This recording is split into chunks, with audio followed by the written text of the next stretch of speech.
그때 베드로가 사방으로 두루 다니다가 룻다에 사는 성도들에게도 내려갔더니 거기서 에니아라 하는 사람을 만나매 그는 중풍병으로 침상 위에 누운 지 8해라. 베드로가 이르되 애니야야, 예수 그리스도께서 너를 낫게 하시니 일어나 내 자리를 정돈하라.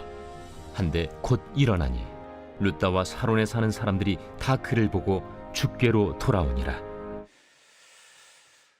우리가 흔히 사람들이 볼 때에 참 대단한 은사와 능력을 가지고 있는 분들이 있습니다.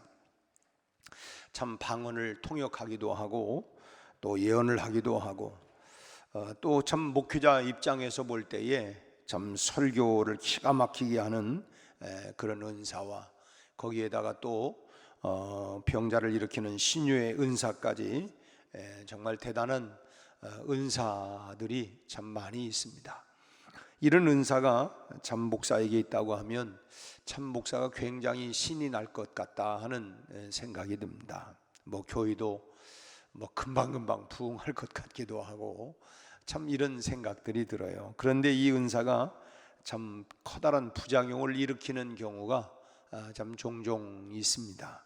정확히 말한다고 하면 은사가 가져오는 부작용이라기보다는 은사에 매료당한 사람이 저지르는 잘못된 그런 일로 인해서 생기는 부작용이라고 할 수가 있습니다.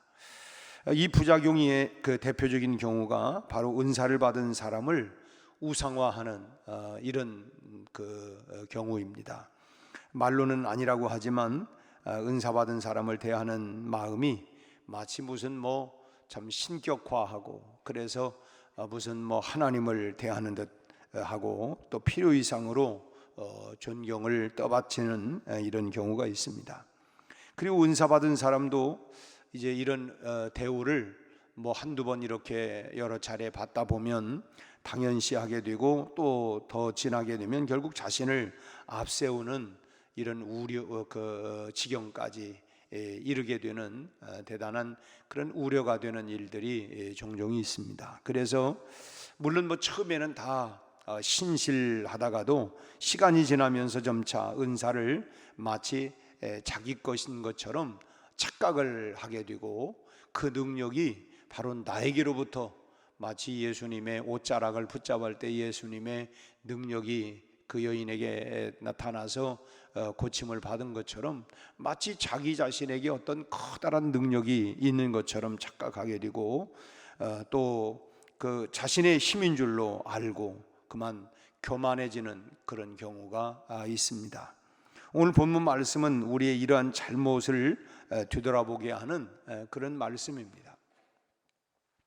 베드로가 오늘 시작하는 32절 말씀을 보니까 사방으로 두루 다니면서 말씀을 전하고 또 가르치기를 힘쓰던 중에 이번에는 예루살렘을 벗어나서 이방 사람들에게 복음을 증거하기 위해서 이 룻다라고 하는 곳으로 가게 됩니다. 그리고 그곳에서 애니아라고 하는 사람을 만나게 되는데 이 애니아라고 하는 사람의 이름은 헬라식 발음이고 그 이름의 뜻은 뭐냐면 칭찬받는 사람이다. 그게 애니아라고 하는 이름의 뜻이 칭찬받는 사람이다 라고 하는 뜻입니다. 베드로가 그 애니아를 만난 것은 결코 우연한 일은 아닐 것 같아요. 추측하는 생각이지만은 사람들의 입에 여기저기에서 애니아, 칭찬받는 사람, 정말 그 이름답게 여러 이렇게 칭찬이 자자한 애니아가 도대체 어떤 사람일까? 그 룻다에 내려가서 그 애니아가라고 하는 사람이 굉장히 칭찬을 받는다.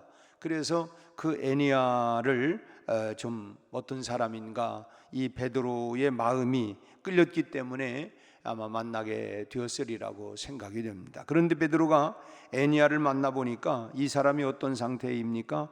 33절 말씀 보니까 이미 8년 전부터 이 중풍병에 걸려 누워있는 그야말로 딱한 처지였습니다.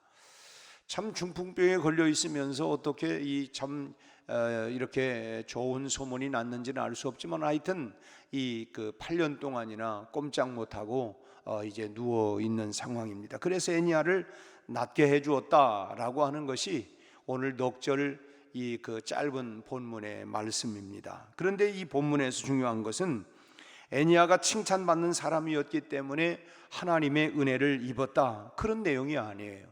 그 사람이 뭐 선한 일을 많이 하고 뭐 사람이 착하고 뭐 이러기 성품이 좋기 때문에 하나님의 은혜를 받았다, 이런 내용도 아니고, 그렇다고 또 베드로에게 뭐 어떤 강력한 신유의 은사가 나타났다, 또 뭐 역시 베드로다, 이렇게 감탄하자고 하는 것도 아닙니다.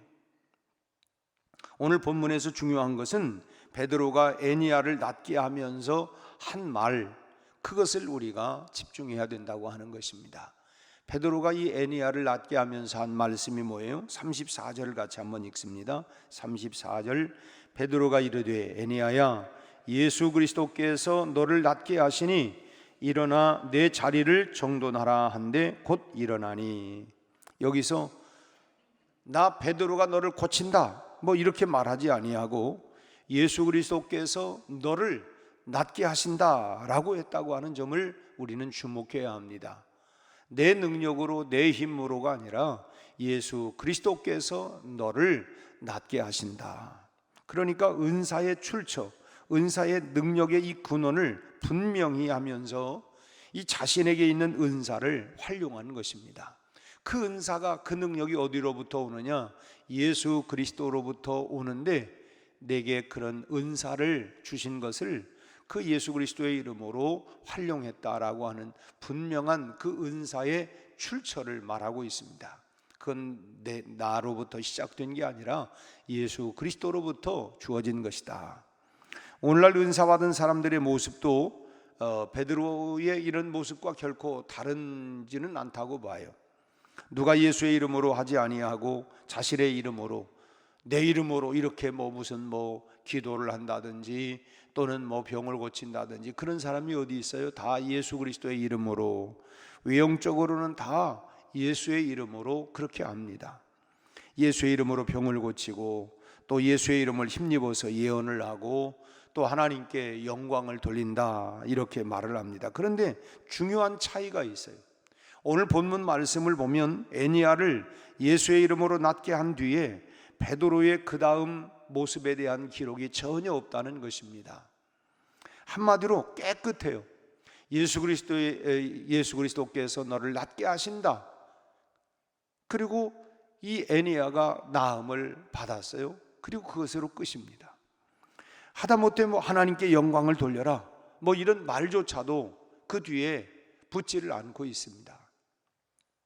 성경을 우리가 유심히 살펴보면 예수님도 종종 병자들을 고치고 나서 하나님께 영광을 돌리라고 직접 그렇게 말씀하신 사실은 없습니다. 은혜를 입은 사람에게 그런 부분들은 그냥 맡겨둔 거예요.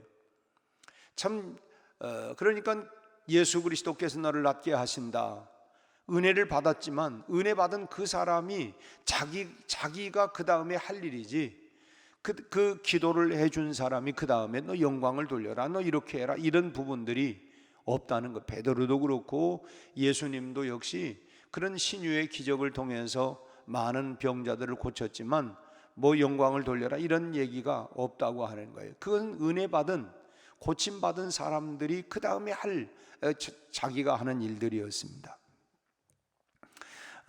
그러니까 이것을 우리가 어떻게 해석을 해야 되느냐? 엄격히 말한다고 하면 예수의 이름과 하나님의 이름으로 무엇인가를 했을 때는 1절 그 이후에 군더더기가 없어야 된다고 하는 것입니다.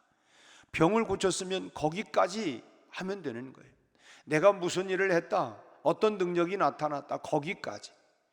그 나머지는 뭐냐면 하나님이 하신 일들이었고, 잘못하면 자신이 영광을 얻게 되고 자칫하면 교만에 빠질 수가 있기 때문에 그렇습니다. 어떤 큰 은사를 행할수록 마음으로 영광을 돌리고 만족해야 하는 것이 우리에게는 필요하죠. 하지만 깨끗하게 거기서 끝내고, 그리고 은혜를 입은 사람이나 하나님의 은혜를 전달한 사람이나 모두가 내적인 그런 감사와 영광을 하나님께 돌리는 일이 필요하다라고 하는 것입니다. 내가 그렇게 했다, 이게 아니라 그것은 하나님이 하신 일이고, 그것은 내가 내적으로 정말 하나님 앞에 참 겸손하고 감사하고 영광을 돌리는 일이지, 그걸 뭐 여기저기서 이렇게 하는, 그러다 보면 자칫 교만에 빠질 수도 있고 문제가 발생할 수도 있다고 하는 것입니다. 여러분, 하나님께 영광을 돌리는 일은 어떤 뭐 권유에 의해서 또는 어떤 유도에 의해서 되는 일은 결코 아닙니다. 자기 스스로가 은혜에 감사해서 자기가 하나님 앞에 하는 것이지 어떤 권유와 어떤 권면에 의해서 되는 일은 아니라고 하는 것입니다. 입으로만 영광 돌린다고 외쳐서도 되는 일이 아니죠. 우리가 정말 진실된 마음으로 영광을 돌릴 때에 그 모습을 결국은 하나님이 받으시는 것입니다. 우리는 모든 은혜와 은사가 결국 출처가 어디냐? 바로 하나님으로부터 말미암는다라고 하는 사실을 우리가 늘 기억하고 사람에게가 아니라 하나님께 영광을 돌리는 그런 성도의 삶을 살아가야 할 줄로 믿습니다. 모든 영광은 하나님께 그 모든 영광을 올려드리는 것입니다. 뭐 우리의 육신의 문제든 우리의 영혼의 문제든 뭐 인생의 문제든 결국 우리를 고치고 치료하고 해결해 주시는 분은 오직 성부, 성자, 성령 하나님이신 줄로 믿습니다. 그러기에 그 모든 것은 오늘 예수 그리스도께서 너를 낫게 하신다 하는 것처럼 하나님이 오늘 우리의 인생의 문제도 해결해 주실 줄로 믿습니다. 그리고 그 영광은 우리가 하나님께 올려드리는 것이고, 은혜를 입은 자가 하나님께 자원해서 하나님께 영광을 돌리고 감사하고, 오늘 또 성부, 성자, 성령 하나님이 여러분들의 모든 삶을 해결하고 치료하고 또 응답해 주시는 귀한 역사가 일어나고, 또 그것의 영광을 하나님 앞에 올려드리는 우리의 오늘 하루가 또 될 수 있기를 주님의 이름으로 축원합니다. 기도하겠습니다. 하나님 아버지, 오늘 우리에게 다양한 은사를 주셔서 그 은사를 가지고 하나님을 섬기며 주님의 교회를 건강한 교회로 하나님 세워갈 수 있도록 우리에게 하나님 서로 다른 은사를 주신 것을 감사합니다. 우리 하나님, 우리 온몸에 다양한 지체들이 있지만 이 모든 지체들이 서로를 상합하여 서로를 협력하여 돕고 세워가는 것처럼 우리에게 주신 다양한 은사들을 가지고 주님의 몸된 교회를 유익하게 세워가는 일에 겸손히 사용되고 쓰임받을 수 있도록 인도하여 주옵소서. 행여나 내게 주신 은사를 가지고 자만하거나 교만하지 않게 하시고, 우리 하나님 그 모든 은사의 능력이 나에게서가 아니라 예수 그리스도로부터 하나님으로부터 나오는 것을 우리가 분명히 알고 모든 영광을 하나님 앞에 올려드리게 하여 주옵소서. 이 시간 아버지 하나님, 육체의 질고로 고난당하고 있는 하나님이여 귀한 교우들을 위하여 주님의 이름으로 선포하며 기도합니다. 내가 예수 그리스도의 이름으로 명하노니 저희들의 모든 병마가 깨끗함을 받게 하여 주옵소서. 베드로가 예수 그리스도의 이름으로 하나님 참으로 에니아라고 하는 8년 된 중풍병자를 참으로 선포하고 고침을 받게 된 것처럼 오늘 사랑하는 우리 성도들이 주 예수 그리스도의 이름을 힘입어 고침을 받게 하여 주옵소서. 모든 병만은 떠나가게 하시고 깨끗게 하여 주옵소서. 우리 아버지 하나님, 우리의 마음이 평안하게 하시고 기쁨이 감사가 넘치게 하여 주옵시고 오늘 하루도 주 안에서 승리하게 하여 주옵소서. 모든 지혜와 지식의 영이 하나님이여 근본이 되신 우리 하나님께서 특별히 하나님 공부하는 우리 자녀들에게 지혜와 명철을 더하여 주옵시고, 입시를 하나님이여 준비하고 있는 사랑하는 자녀들에게 또한 특별한 지혜와 건강을 더하여 주셔서 남은 기간 동안 잘 준비하여 하나님께 영광 돌리는 귀한 비전들을 세워가고 이루어갈 수 있도록 우리 하나님 축복하여 주옵소서. 오늘 이 아침에도 우리 각각의 기도의 제목을 가지고 주님 보좌 앞으로 나갑니다. 너는 내게 부르짖으라 내가 내게 응답할 것이고 크고 비밀한 일을 너희에게 보여주겠다고 하신 말씀대로 하나님이여 우리의 부르짖음을 주께서 하감하시고 응답하여 주시옵소서. 역사하여 주옵소서. 오늘 또 하루를 주님과 함께 동행하며 참으로 빛과 소금으로 하나님이여 세상 속에 우리가 하나님 살아갈 수 있게 하여 주옵시고 오직 주의 복음을 증거하며 증인된 삶을 오늘 하루를 살아갈 수 있도록 역사하여 주옵소서. 우리 삶의 하나님 무거운 짐들이 하나님이여 벗겨지게 하시고 오늘도 기쁨 충만, 감사 충만, 은혜 충만한 이 하루가 되게 하여 주옵소서. 예수님 이름으로 기도하옵나이다. 아멘.